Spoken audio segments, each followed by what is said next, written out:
Property बाजार में निवेश की सटीक सलाह के साथ पेश है आपका पसंदीदा शो प्रॉपर्टी इंडिया।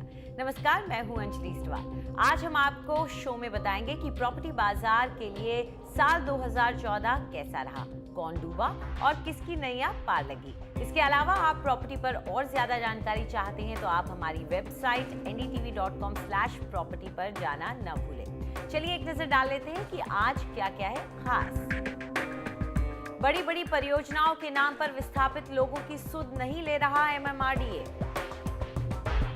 साल 2014 में कौन से प्रॉपर्टी बाजार रहे टॉप पर और कौन गए डूब, डालेंगे एक नजर।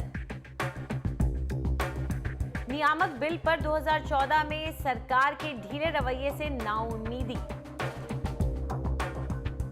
और 2014 हुआ पूरा लेकिन स्मार्ट सिटीज का सपना अब भी महज एक सपना।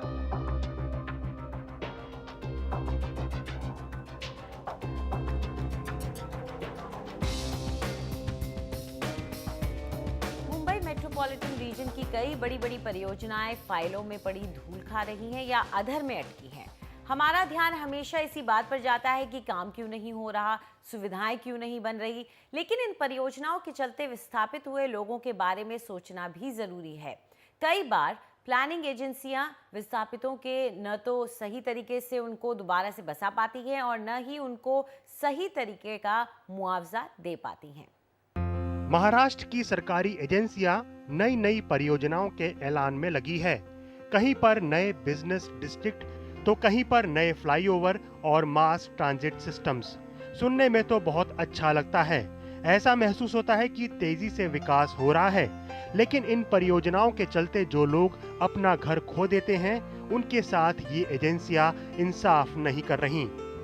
Santa cruise Chembur link road यानी SCLR की वजह से विस्थापित हुए 64 परिवार 3 साल बाद भी इंतजार कर रहे हैं कि सरकार उनके पुनर्वास को लेकर कोई ठोस कदम उठाए। अभी हम लोग इधर 65 में रहने को आया, तो अभी 80 में हमारा ओनरशिप हो गया, सब पैसा भर के हम लोग खुद का मालिक हो गए।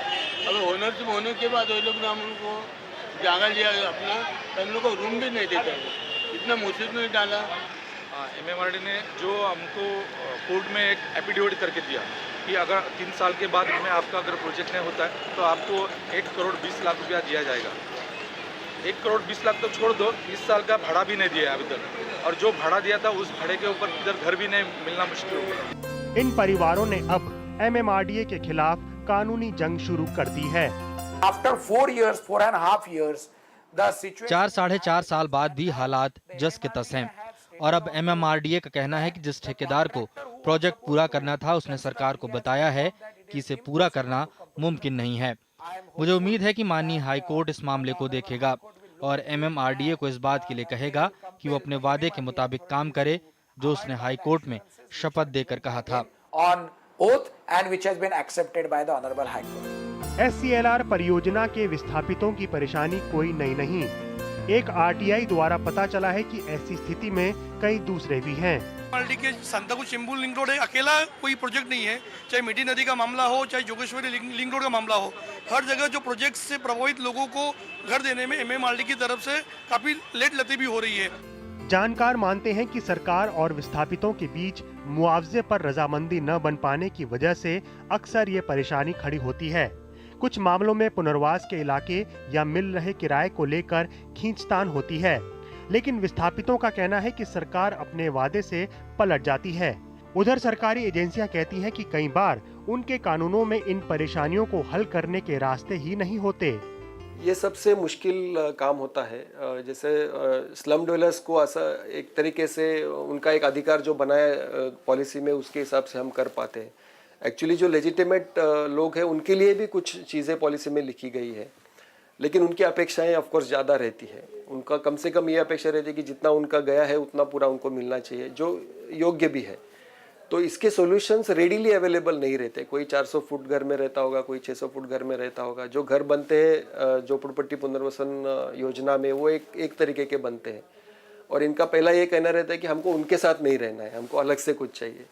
सो इसका मतलब ये होता है कि इनके लिए आप अलग प्लॉट ढूंढो, अलग इमारत बनाओ और तभी उनका रीसेटलमेंट हो सकती है। तो ये भी हमने किया है, जहाँ तक हो सके हमने माडा से भी कुछ प्लॉट लिए हैं और जहाँ बिल्डिंग के काम चालू है वहाँ लोगों को शिफ्ट भी किया जा सकता है। और ये सब पहले से हम सोच नहीं पाए, नया एक्सपीरियंस था एमएमआरडी के लिए रीसेटलमेंट करना, लेकिन जैसे जैसे हम इसको सीख रहे हैं वैसे वैसे इसके सॉल्यूशंस भी हम बना रहे हैं और इस तरीके से हम आगे बढ़ रहे हैं। सरकार अपनी तरफ से पुनर्वास की कोशिशों को बेहतर करने में लगी है, लेकिन इसमें अभी वक्त लगेगा।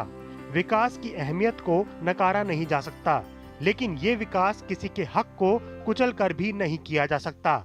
ऐसे कई परिवार हैं जहां बच्चे और बुजुर्गों को भगवान भरोसे छोड़ दिया गया है। ये जरूरी है कि शहर के हालात सुधारे जाएं, लेकिन प्रशासन को जिम्मेदारी लेनी होगी कि जब जब एक नया प्रोजेक्ट आए जो परिवारों का घर उजड़ता है उन्हें फिर एक बार बसाना चाहिए। मुंबई से कैमरा पर्सन संतोष जगताप के साथ आशीष भाटिया, एनडीटीवी के लिए। और इस पूरे मुद्दे पर चर्चा करने के लिए हमारे साथ स्टूडियो में मौजूद है विनोद संपत, जो कि एडवोकेट और प्रेसिडेंट हैं कोऑपरेटिव सोसाइटीज एसोसिएशन के, और हेमंत डी चौहान हैं जो कि मेंबर हैं नेताजी नगर कोऑपरेटिव हाउसिंग सोसाइटी यूनियन के। आप दोनों का स्टूडियो में आने के लिए बहुत बहुत शुक्रिया। चौहान साहब, आपसे जानना चाहेंगे कि सबसे पहले तो यही जानना चाहेंगे कि एमएमआरडीए इस तरह की वादा खिलाफी क्यों कर रहा है, और जब आप उनके ऊपर प्रेशर डाल रहे हैं तो वो क्या जवाब आपको देता है? एमएमआरडी ने 2010 में एफिडेविट दाखिल किया था कि सांतालू चेंबूर रिंग रोड प्रोजेक्ट में हम लोग अफेक्टेड थे और हम लोग का रिहेबिलिटेशन बीकेसी में 450 स्क्वायर फीट का जगह दे के फ्लैट दे के वर्थ रुपीज़ 1.20 करोड़ का रहेगा, वहाँ हम लोग का रिहेबिलिटेशन कर रहा है। अभी 3 साल हो गया है, 3 साल होने के बावजूद वो लोग हम लोग को नहीं दे रहे और कोर्ट में हमारा ये चालू है, लड़ाई चालू है। हम लोग देख रहे हैं कि हमारा रिहेबिलिटेशन किसी तरह से हो जाना चाहिए था, अभी तक हुआ नहीं है। आपको क्या लगता है विनोद, क्या इस तरह की दिक्कतें जो कि हम देख ही रहे थे स्टोरी में भी कि किस तरह से आम होती जा रही है, एमएमआरडीए अपनी जितनी जो वादे करता है उस पर खरा नहीं उतर पाता है, तो इस तरह की दिक्कतें जो ये यूनियन बना करके सह रहे हैं, क्या ये इंडिविजुअली भी इनके पास कोई तरीका है कि ये जा करके इसमें अपना हक की लड़ाई लड़ सकें? मेरी राय में हर एक जो फ्लैट परचेज़र है, हर एक मेंबर है, उसे नेशनल कमीशन में जाना चाहिए। मैं आपके सामने गवर्नमेंट हाई कोर्ट में जो एफिडेविट माडा ने रखी हुई है वो मैं एमएमआरडीए ने रखी है, उसके चंद पैराग्राफ पढ़ता हूँ। I submit that the market value of the tenement in Netaji Nagar Cooperative Housing Society is less than rupees 15 lakhs. The building is in very bad condition. Whereas the present market value of alternate accommodation offered to the petitioner is approximately rupees 1.20 crores. जब MMRDA खुद promise कर रही है 1 करोड़ 20 लाख का हम घर देने को तैयार है 2010 में, 26/7/2010 में, तो आज घर देने की बात तो दूर रही, जिंदगी के 4 कीमती साल उन्होंने बर्बाद कर दिए आज 60 के ऊपर फैमिलीज का। जब गवर्नमेंट कोई प्रॉमिस करती है तो उसका इम्प्लीकेशन सारी दुनिया में जाता है। महाराष्ट्र गवर्नमेंट का एक डिपार्टमेंट MMRDA जो प्रॉमिस कर रहे हैं और अपने prime minister Modi ji USA में जाके प्रॉमिस कर रहे हैं, तो ये प्रोग्राम वहाँ के लोग भी देखते हैं कि जब प्राइम मिनिस्टर जाके प्रॉमिस कर रहे हैं और गवर्नमेंट का ही डिपार्टमेंट प्रॉमिस देने के बावजूद फिर जाता है, तो क्या ये चीज़ का इम्पैक्ट वहाँ सब जगह नहीं आ सकता? और गवर्नमेंट एक बार नुकसान कर रहे तो कोई बड़ी बात नहीं है। इंडिविजुअल की कैपेसिटी मर्यादित है, गवर्नमेंट के पास बड़ी रिसोर्सेस है और उन्हें एक बार प्रॉमिस दिया हुआ है तो प्रॉमिस को हॉनर करना ही चाहिए, because it is a question of faith all over the world. जी बिल्कुल, इसमें बड़ा मुद्दा ये हो जाता है कि अगर एक जगह हम वादा खिलाफी देखेंगे तो आगे क्यों कोई अपनी ज़मीन देगा या अपना घर देगा, तोड़ने के लिए तैयार होगा। तो चौहान साहब, आपको क्या लगता है, आप जैसे जो आम आदमी होते हैं जिन्होंने सरकार पर भरोसा करके अपना घर दिया और वहाँ से निकल गए क्योंकि किसी बड़ी परियोजना के लिए अपना ये इलाका देना चाहते थे, तो किस तरह से उनको उनके अंदर सरकार की तरफ से भरोसा उड़ जाता है? सरकार के ऊपर से हमारा भी भरोसा उड़ गया है। हम लोग ने भरोसा रख के ही SCLR प्रोजेक्ट के लिए हमारे घर दिए थे। वो जो रोड वाइंडिंग के लिए जो बहुत जो ट्रैफिक वगैरह रहता था उसके लिए हमारे घर जो गए थे वो सरकार के भरोसा रख के हम लोग ने किए थे। ये आम आदमी का भरोसा इसके ऊपर से उठ जाएगा। अभी 3 साल हो गया है, चौथा 4 साल हो गया है एफर्ट दे के, 3 साल हम लोग का घर खाली करके हो गया है। हमारे बुजुर्ग आदमी लोग, बहुत से बुजुर्ग आदमी लोग गुजर चुके हैं। कोई लोग को ये अभी तो पता नहीं है कि हमारा रिहेबिलिटेशन कैसा हो जाएगा या होने वाला है क्या नहीं होने वाला है। MMRDA के जो ऑफिसर्स थे उनको इसकी कुछ पड़ी नहीं है। वो खाली प्रोजेक्ट क्लियर करने के पीछे पड़े थे, रिहेबिलिटेशन के पीछे हम लोग के नहीं पड़े थे। जो जगह दिखाई थी BKC में 1.20 करोड़ के फ्लैट देगा करके, वो उससे वो अभी मुकर रहे हैं और बिल्कुल भरोसा हमारा उठ गया उसके उनके ऊपर से। जी संपत साहब, आप क्या मानते हैं कि इस तरह से जो इनके साथ हुआ है, क्या वो MMRDA का कहना है कि हमारी जो पॉलिसीज़ हैं हम वो इस तरह की नहीं है कि हम इनके बारे में सोचें? तो क्या MMRDA को ज़रूरत है कि वो अब नए सिनेरियो को देखते हुए और आजकल जिस तरह से एक्विजिशंस होते हैं उसको देखते हुए नई पॉलिसीज़ बनाएं? सबसे पहले तो एक आम आदमी जो घर देता है वो कोई बिल्डर को नहीं दे रहा है, गवर्नमेंट को दे रहा है। आज जो ड्राफ्टिंग का जो एग्रीमेंट हो रहा है वो बिल्डर के साथ हो रहा है, तो MMRDA और गवर्नमेंट एजेंसीज़ की फ़र्ज बनती है कि अगर कल मान लो बिल्डर ने कोई भी वायलेशन भी किया है तो गवर्नमेंट को पिक्चर में आना चाहिए और फ्लैट परचेजर्स को वो जो चीज़ है उनका राइट एस्टेब्लिश करके देना चाहिए। क्योंकि ये सवाल सिर्फ 60 फैमिली का नहीं है, ये सवाल all over the world faith का है। महाराष्ट्र गवर्नमेंट या इंडिया गवर्नमेंट का फेथ का सवाल है और ये एक गवर्नमेंट डिपार्टमेंट प्राइम मिनिस्टर के फेथ का विश्वासघात कर रही है। और दुख की बात यही है कि MMRDA ने वो सब ऑफिसर्स के सामने कोई डिसिप्लिनरी प्रोसीडिंग्स नहीं लिए हैं और जो कंसर्न गिल्टी है उसके सामने क्रिमिनल प्रोसीडिंग्स लेने की अत्यधिक ज़रूरत है, तो ही विश्वास बैठेगा। आज एक कैरी खराब होने से पूरा पार्टी बिगड़ता है और इस तरह से गवर्नमेंट ऑफिसर को पेंशन से लेके प्रमोशन से कोई इफेक्ट नहीं आ रहा है। और यहाँ इतने 60 फैमिलीज़ की वजह से उन लोग का तो फैमिली बिगड़ ही रहे। आज इसके बच्चे जिनके शादी की उम्र के रहेंगे तो क्या उन लोग को इफेक्ट नहीं आएगी? तो ये सब के लिए जिम्मेदार कौन है और गवर्नमेंट क्या करना चाहती है उन लोग के लिए? The least government should do is कुछ एक्सग्रेशिया पेमेंट्स उनको देना चाहिए। और दुख की बात यह है कि भाड़े भी नहीं दे रही है गवर्नमेंट।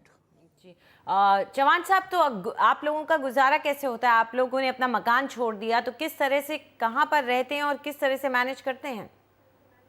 इनिशियली उन्होंने जब भी हम लोग वेकेट किया था 2011 में, तभी 10, 11 और 12 पर मंथ के हिसाब से 3 साल के लिए उन्होंने पेमेंट कर दिया था रेंटल के ऊपर। उन्होंने 2 ऑप्शन रखा था, एक तो अल्टरनेट अकोमोडेशन के लिए माहौल की जगह है उधर जाओ, नहीं तो आप रेंट ले सकते हैं। माहौल की जगह में हम लोग नहीं जा सकते थे क्योंकि दिवाली के टाइम में उन्होंने हम लोग को वेकेट किया था फोर्सफुली, ठीक है। तो वो दिवाली के टाइम हमारे बच्चे लोग का स्कूल है, माहौल किधर और कुर्ला किधर, वो तो पॉसिबल नहीं था अल्टरनेट अकोमोडेशन में वहाँ जाने के लिए। तो हम लोग ने जो रेंटल का ऑप्शन था वो हम लोग ने स्वीकार किया था। तो 3 साल के लिए 2010 से लेके आज नवंबर 14 तक जो 3 साल हो गया, उधर का हम लोग रेंट जो था वो हम लोग को मिल गया था। आगे का रेंट अभी तक मिला नहीं है हम लोग को। जी तो ऐसे में संपत साहब, आप क्या कहेंगे कि अगर आगे किसी के पास सरकार इस तरह के प्रपोजल लेके आती है तो क्या वो भरोसा ना करें और अपनी जगह ना दें, या कोई तरीका है आप आयरन क्लैड किसी तरह की डील कर सकते हैं जिससे आगे जाके सरकार वादा खिलाफी ना कर सके? एक तो उसमें गारंटी लेनी चाहिए बैंक गारंटी की तरह से, और हायर लेवल के ऑफिसर्स, IAS ऑफिसर्स को उसका इन्वॉल्वमेंट रखना चाहिए, क्योंकि जूनियर लेवल के ऑफिसर्स का तो अभी कोई जबान की कोई वैल्यू ही नहीं रही। जी, इसके अलावा कोई लिखा पढ़ी की जा सकती है, कुछ कानूनी लिखा पढ़ी जरूर होती है, रजिस्टर्ड होती है।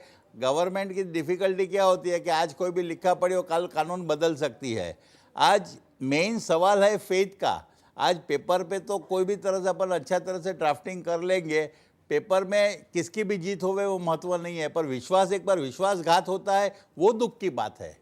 जी बिल्कुल। आज आप गवर्नमेंट के लर्नेड पर्सन के सामने ये जो लोग middle class, lower middle class के लोग हैं, तो उनको कानून में इतना मालूम नहीं गिरता, उनके पास रिसोर्सेस नहीं है, अभी रहने के लिए भाड़े के इतने पैसे नहीं है, तो इतने सारे खर्चे कहाँ से उन लोग कर सकेंगे? जी तो आज 1,25,00,000 का घर का वैल्यूएशन है, तो इन लोग ने तो दिया नहीं है, वो गवर्नमेंट के ऑफिसर्स ने, MMRDA के ऑफिसर्स ने खुद ने राइटिंग में कमिट किया है एफिडेविट के माध्यम से। आज 2010 में ये बोल रहे हैं, तो क्या एमएमआरडीए ने 2010 से लेकर आज तक कोई प्रोजेक्ट एमएमआरडीए में नहीं किया है बालाकुंडला कॉम्प्लेक्स में? तो क्या उधर वो जगह नहीं दे सकते? उनका कॉमर्शियल एंगल है तो उसमें वो चुप बैठते हैं। आज ऑफिसर्स एसी के वातावरण में रहते हैं, उनमें कोई काप नहीं है, और इन लोग के बच्चे लोग को कितने स्ट्रगल करना पड़ते हैं। आज स्कूल में, आज अपने घर में जो फर्नीचर है वो बाजू के घर में बिजत जगह पे लेके, तो वो भी अपन नहीं रख सकते उतनी जगह पे। तो the quantum of strain that is being taken by each family, ये वर्ड्स में, अल्फाज में बताए नहीं जा सकते। जी जी, चौहान साहब, आप लोगों का आगे का क्या प्लान है? आप किस तरह से इस लड़ाई को आगे ले जाएंगे आप? हम लोग ने हाई कोर्ट में पिटीशन तो पहले दाखिल किया था, नोटिस ऑफ मोशन भी है, और सर्वोच्च जो उच्च न्यायालय है उनके ऊपर हमारा भरोसा है। हम भारतीय संविधान के जो न्यायालय है उसके भरोसा करते हैं, और मिस्टर उदय वारंजीकर जो हमारे एडवोकेट है वो ये केस को चला रहे हैं, तो हम लोग का उसके ऊपर भरोसा है। लेकिन एक बात है, गवर्नमेंट एजेंसी या ये जैसा एमएमआरडी है, उन्होंने हम लोग का दिशा भूल कर दिया है। 2010 में एफिडेविट देने के बाद अभी ये वो लोग मुकर रहे हैं, क्योंकि उनका एसीएल का प्रोजेक्ट जो है, रास्ता तो चालू हो गया है, लेकिन हम लोग का अभी बिल्डिंग तोड़ने के बाद हम लोग का रिहेबिलिटेशन नहीं कर पा रहे हैं। वो जो जगह में दिया था वो जो वादा किया था उससे मुकर रहे हैं। जी, चलिए, आशा करते हैं कि आप लोगों की लड़ाई आगे जारी रहे और आप कोई ना कोई अच्छे मुकाम तक ज़रूर पहुँचे और आपको आपका हक मिल सके। आप दोनों स्टूडियो में आए इस चर्चा के लिए, उसके लिए बहुत बहुत शुक्रिया आपका। फिलहाल वक्त है एक छोटे से ब्रेक का, और ब्रेक के बाद एक नज़र साल 2014 के टॉप के प्रॉपर्टी बाजार।